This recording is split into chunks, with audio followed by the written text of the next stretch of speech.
Bonjour à tous et bienvenue sur la chaîne. On se retrouve aujourd'hui pour parler de Kill Bill qui est sorti en 2003. Le film dure 1h50 et il est réalisé par Quentin Tarantino.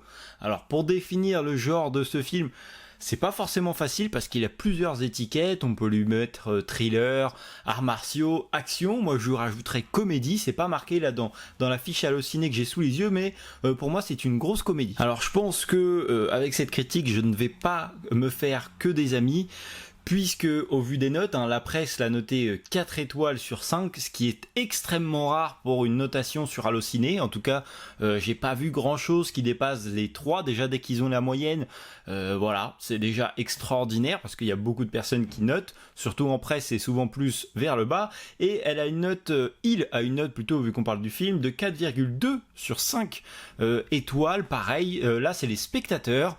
Et quand je vois ces notes, j'avoue que j'ai du mal à comprendre pourquoi. Parce que je viens de le visionner et j'ai lu tout à l'heure quelques critiques spectateurs. J'ai pas l'impression d'avoir passé la même séance qu'eux. D'ailleurs, tiens, on va aller s'amuser à voir des critiques presse pour voir un petit peu ce qu'ils en ont pensé. Mais voilà, moi j'ai pas passé un si bon moment, on va y revenir après. Alors il y a des bons points dans ce film, il y a des bons trucs qui m'ont marqué. Mais le reste, j'avoue que c'est pas ma came. Alors là, on a... non, bah alors, il nous renvoie sur le site, on s'en fiche. Bon, on va prendre la première, c'est chroniquearts.com. Délice visuelle et musicale, autant que pur film prototype, Kill Bill témoigne d'une candeur et d'un panache phénoménaux, un chef-d'œuvre. Ouais, bah je suis d'accord sur le point musical. Sur le visuel, j'ai vu un truc, on y reviendra après, mais je suis pas énormément d'accord avec ce qu'il raconte. On va prendre une autre critique au hasard, là c'est première. Tarantino confirme avec ses choix et sa direction d'acteur l'une de ses qualités les plus indiscutables. Il donne à chacun l'occasion de briller ou de montrer les aspects inusités de son registre. Le résultat est un film d'action qui dépasse en plaisir tout ce qu'on pouvait imaginer. C'est un défi lancé à tous les cinéastes en activité, tant mieux s'il y en a pour le relever. Bon, bah encore une fois, c'est rare, parce que là je descends les critiques à 4, 5 étoiles, c'est quoi la plus mauvaise? Là j'ai une 2. Ouais, il y a 3 critiques qui n'ont noté que 2 étoiles, c'est plutôt étonnant. Et comme je te le disais, ouais, je comprends pas pourquoi. Maintenant, on va parler de ce que moi j'ai vu. Voilà, je voulais juste voir un peu ce que eux avaient pensé du film. Je trouve ça toujours intéressant d'opposer ses avis. Alors, pour parler de l'histoire, bon, alors on n'a pas quelque chose qui est novateur, c'est du déjà vu. Alors, en 2003, je ne sais pas, mais en tout cas, à l'heure actuelle, c'est une histoire qui peut se rapprocher de plein d'autres. J'aime bien cette histoire, ça peut être très intéressant, on a une grosse histoire de vengeance, c'est quelque chose où je m'attendais à voir cette chose-là, donc beaucoup d'action, les arts martiaux, pourquoi pas, ça rentre dans l'action, une tension palpable, mais je m'attendais pas à voir ce style de film-là complètement, ça se tape dans tous les sens, donc ça c'est ce que je voulais voir, mais le reste, bah je suis pas fan. Il y a un autre truc que j'ai noté, c'est que j'ai été surpris plus d'une fois dans ce film durant les scènes où on a pas mal de choses qui se passent, t'as l'impression que ça s'est calmé et d'un seul coup ça explose, il y a une balle qui part, il y a quelque chose. Et ça, dès le début jusqu'à la fin du volume 1, où voilà, il y a plein de fois, t'es surpris, tu t'y attends pas, et ça c'est un bon point plutôt, ça permet de te tenir en haleine, mais j'avoue que je n'ai jamais réussi à rentrer dans le film. À aucun moment je me suis dit ça y est, je suis dedans, ce n'est absolument pas le cas. Pareil, j'ai pas compris, alors tout ça c'est des choix artistiques, mais j'ai pas compris le fait, on a joué entre 3 types de visuels différents, donc on a en premier la couleur, on a le noir et blanc, je ne vois pas ce qu'il vient faire là-dedans, puisque, alors au début le noir et blanc est utilisé pour parler du passé, mais après il y a une autre scène en noir et blanc, donc je n'ai pas compris pourquoi. Et j'avoue que j'ai pas été un grand fan de cette utilisation-là. Et on a une autre histoire qui nous est racontée en version un petit peu manga, je dirais. Et pareil, qu'est-ce que ça vient faire là-dedans? Alors, pourquoi pas, tu vois, enfin tout ça c'est des choix artistiques et tu aimes ou tu aimes pas. D'ailleurs je trouve que c'est un petit peu ce que représente le film, soit tu dois adorer, soit tu dois détester. Et bon, je te dis ça alors que j'ai pas forcément non plus détesté le film, mais j'ai pas trouvé que c'était un bon film. Et pour revenir au choix artistique, je ne vois pas ce que une animation manga vient faire là pour nous raconter. On aurait pu, alors oui, ça éviter de retourner des scènes de combat qui ne sont pas d'ailleurs hyper fabuleuses, hein, on en reviendra après. Ça évitait juste ça, mais j'avoue que à ce niveau-là, j'ai pas compris. Et idem pour les giclées de sang, puisque bon, il y a plein de combats au sabre, on a des tirs de pistolet qui carrément coupent des jambes. Entièrement la jambe elle est coupée, on a des giclées de sang, enfin c'est même pas des giclées, c'est des fontaines. Donc c'est pareil, ça c'est un choix artistique, mais qui n'est absolument pas réaliste. Même si je pense, bon, il y a certaines parties du corps qui doivent gicler, mais là tu peux couper n'importe quoi, juste tu plantes un katana dans le ventre du mec, le mec c'est une fontaine pendant 10-30 secondes, enfin c'est pas que c'est interminable, mais c'est n'importe quoi. Enfin voilà, moi c'est quelque chose qui m'a pas convaincu.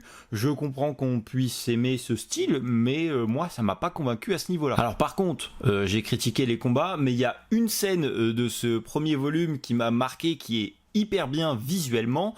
Ça se passe dans l'espèce de restaurant où ils se battent à la fin et on va couper la lumière et en fait t'as un espèce de fond bleu qui est éclairé par l'arrière et tu vas voir donc le personnage principal et 5 autres acteurs qui vont se battre et tu ne les discernes plus, tu vois juste une personne noire en train de se battre et j'ai trouvé que visuellement c'était plutôt cool. Après dans les bonnes choses aussi, on a les musiques. Honnêtement les musiques sont génialissime. Dès le début, tu as une musique qui revient assez souvent, qui est hyper entraînante, qui est hyper agréable. Honnêtement, c'est hyper cool. Et toutes les autres qui ont été choisies sont bien. Après, certains bruits pendant les combats. Alors, on a les bruits de katana et de vent qui ont été amplifiés. Ça se voit carrément, mais c'est agréable. Enfin, ça va bien avec l'œuvre. Après, pendant les scènes de combat, on a des espèces de bruits, tu vois, je l'ai écrit dans mes notes, on aurait dit des bruitages Power Rangers, quoi, c'est ni plus ni moins ça. Ça fait, je sais pas, vieux téléfilm, un truc comme ça, et alors ouais, ça date de 2003, mais à côté des musiques qu'on te propose, moi, c'est pas un choix artistique que j'aurais accoupler. Je trouve que, pareil, pour moi, ça va pas ensemble. Encore une fois, hein, ça reste que mon avis, mais c'est pas un choix musical que j'aurais fait. Enfin, musicalement oui, mais de bruitage non. Plutôt, faut remettre les choses dans l'ordre. J'ai également remarqué, alors c'est un petit détail qui est nullissime, mais j'avais quand même envie de vous le partager. À quel moment tu voyages dans un avion avec un sabre sans être fouillé? Le sabre n'est pas en soute, hein, elle l'a entre ses jambes comme si t'emmenais ton gamin dans l'avion, ça passe normal, elle se balade avec dans l'aéroport. Je doute qu'en 2003 c'était pas contrôlé, bref, ce n'était qu'un petit détail que j'ai noté et qui m'a amusé. Par contre, quand on parle de l'avion, on sent que c'est voulu, on sent qu'on s'est pas appliqué sur le design de l'avion, sur l'effet, enfin les effets spéciaux qui entourent les scènes de vol. C'est moche, c'est laid. On a un avion sur un espèce de fond orange. À aucun moment ça ne fait vrai. Donc comme je te le disais, je pense que c'est voulu, ça va dans ce sens-là, mais pareil, ça ne me convainc pas. Au niveau des scènes de combat, on va revenir un petit peu dessus. Pareil, les chorégraphies, dès le début du film, dès la première scène de combat, j'ai laissé quand même l'intro passer, puisque je me suis dit, bon bah, voilà, on va voir de quoi ça parle, mais dès la première scène de combat, j'ai failli arrêter le film, je me suis dit, ouais, non, en fait, c'est juste un mauvais film de combat, quoi, on te vend des arts martiaux, alors... On a par moment le style, tu vois, par exemple, j'aime bien certains films de Van Damme où c'est carrément abusé, c'est des films qui se faisaient à cette époque-là, mais là, c'est juste que c'est pas le problème des fois de l'abus, tu vois, il y a quelques scènes où j'ai noté, t'as des mecs, l'autre il fait des bonds pour monter à l'étage, t'as l'impression, enfin, tu vois carrément qu'il est tiré avec une corde, quoi, sur une scène de tournage, mais ça fait pas du tout réel dans le film. Mais là, c'est pas ça qui m'a dérangé, quoi. J'ai l'impression, le premier combat, ils récitent la choré qu'ils ont appris juste avant. C'est vraiment une récitation. Il y a plein de pauses dans les mouvements. T'as même l'impression, des fois, tu sais, ils attendent leur partenaire. Ouais, niveau des combats, ça m'a pas convaincu, quoi. À part, par exemple, la scène que je t'ai dit tout à l'heure, qui était belle visuellement. Il y a 2-3 trucs qui sont cool. Après, ouais, les échanges, les chorégraphies, tout ça, moi, ça m'a pas convaincu. C'est une répétition.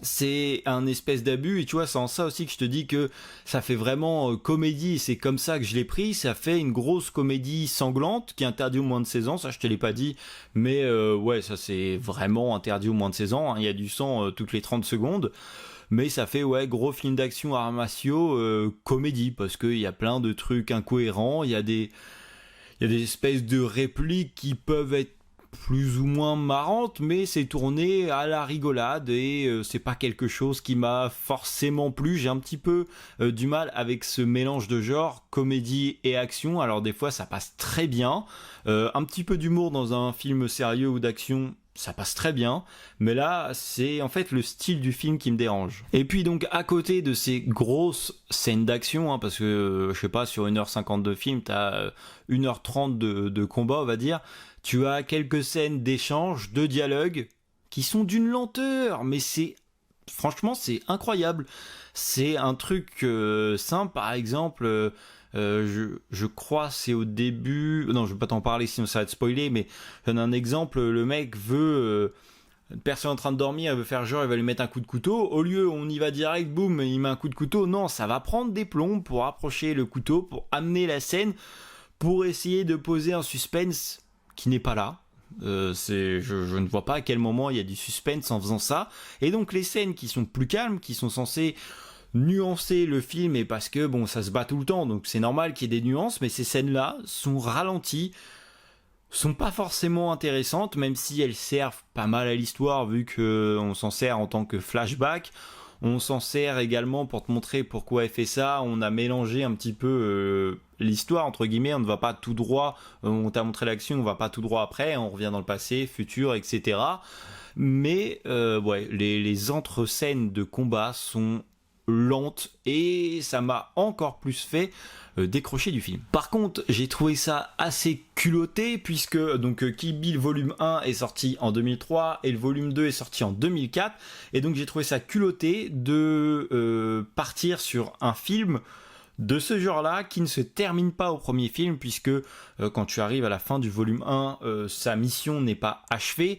On reste carrément sur sa fin. D'ailleurs, ils ont fait une très belle scène de fin qui te donne envie de voir la suite. D'ailleurs, tu vois, j'ai pas passé un bon moment, mais je pense que je regarderai le volume 2 déjà pour vous faire un retour, puisque je viens de vous faire un retour sur le volume 1, et parce que on a réussi à nous mettre une bonne intrigue, que voilà, je suis curieux de découvrir la suite, de voir est-ce qu'on est resté dans le même style. D'ailleurs, j'espère, parce que sinon avoir deux genres différents, c'est complètement bizarre. Mais je ne sais plus du tout ce que j'étais en train de dire, donc je me reconnecte et je reviens. Ça y est, j'ai retrouvé, et donc je disais que c'était assez culotté et risqué de faire deux volumes sur un film qui pouvait complètement marcher ou complètement échouer. Donc là, pour le coup, ça a fonctionné, tant mieux pour lui, et donc du coup, tout le monde a dû voir la suite. D'ailleurs, j'ai regardé vite fait tout à l'heure, mais la suite est aussi très bien notée.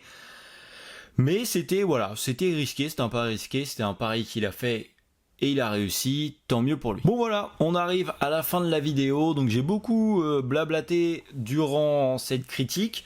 D'ailleurs, si tu as vu Kill Bill, bon là on parle du volume 1, donc n'hésite pas à me donner ton avis en commentaire. Après, comme tu peux l'avoir compris, c'est pas le genre de film que je vais te recommander, c'est pas quelque chose qui m'a plu. On a un mélange de genres qui ne me plaît pas, on a un film en fait dans l'ensemble qui ne me plaît pas. Si tu préfères, j'ai pas aimé ce film, mais dans cette chose du coup qui est négative, il y a pas mal de bons points, il y a des bonnes idées de réalisation, il y a plusieurs trucs qui sont pas mal, qui m'ont plu, mais sur l'ensemble, c'est pas un film coup de cœur, c'est pas un film que je reverrai, et comme je te l'ai dit, c'est pas forcément quelque chose que je te conseille, mais ce n'est que mon avis, étant donné que ce film est hyper bien noté et que beaucoup de personnes l'aiment, hein, on doit être une minorité à ne pas l'aimer, et malheureusement, ou tant mieux, je ne sais pas, c'est mon cas, mais voilà. Bon, en tout cas, je vais te laisser, je te remercie d'avoir regardé la vidéo, tu peux également me retrouver sur Instagram, abonne-toi à la chaîne et mets un petit like, moi je te dis à la prochaine pour une nouvelle vidéo, salut!